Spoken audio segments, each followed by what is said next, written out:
14তম আন্তর্জাতিক women's SME expo উদ্বোধন শনিবার সন্ধ্যায় নগরীর পোলো গ্রাউন্ড মাঠে Chittagong chamber of commerce industry আয়োজিত 14তম আন্তর্জাতিক ওমেন্স এসএমই এক্সপো উদ্বোধনী অনুষ্ঠান ওমেন্স চেম্বারের সভাপতি মনোয়ারা হাকিম আলীর সভাপতিত্বে প্রধান অতিথি হিসেবে উপস্থিত ছিলেন পররাষ্ট্রমন্ত্রী ও আওয়ামী লীগের যুগ্ম সাধারণ সম্পাদক ডক্টর হাসান মাহমুদ এমপি।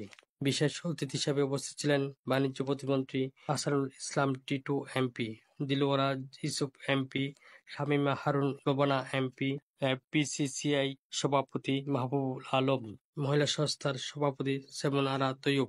স্বাগত বক্তব্য রাখেন ওমেন চেম্বারের সহসভাপতি ও মেলা কমিটির চেয়ারম্যান আবিদা মুস্তাফা। বিএনপি পুরনো গাড়ির মতো বসে গেছে জানিয়ে পররাষ্ট্রমন্ত্রী ডক্টর হাসান মাহমুদ এমপি বলেন, তো বিএনপিও পুরনো গাড়ির মতো বসে গেছে।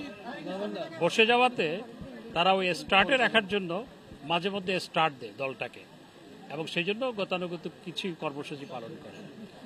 আর মির্জা ফখরুল ইসলাম আলমগীর সাহেব, তাদের অন্যান্য নেতারা, রিজভী সাহেব সহ অন্যান্য নেতারা যে হিসাব দিচ্ছেন গ্রেপ্তারের, বাংলাদেশে প্রতিদিন কয়েক হাজার মানুষ আপনার চুরির অপরাধে, ডাকাতির অপরাধে, ছিনতাইয়ের অপরাধে, অন্যান্য সন্ত্রাসী কর্মকাণ্ডের অপরাধে গ্রেপ্তার হয়। তো মির্জা ফখরুল ইসলাম আলমগীর সাহেবরা যে হিসাব দিচ্ছেন, আমার কাছে মনে হচ্ছে চুরি, ডাকাতি, রাহাজানি এবং সন্ত্রাসী কর্মকাণ্ডের সাথে যারা যুক্ত, যারা প্রতিদিন গ্রেপ্তার হচ্ছে, পুলিশের খাতায় যারা অপরাধী, তাদেরকে সবাইকে বিএনপির কর্মী বলে দাবি করছেন।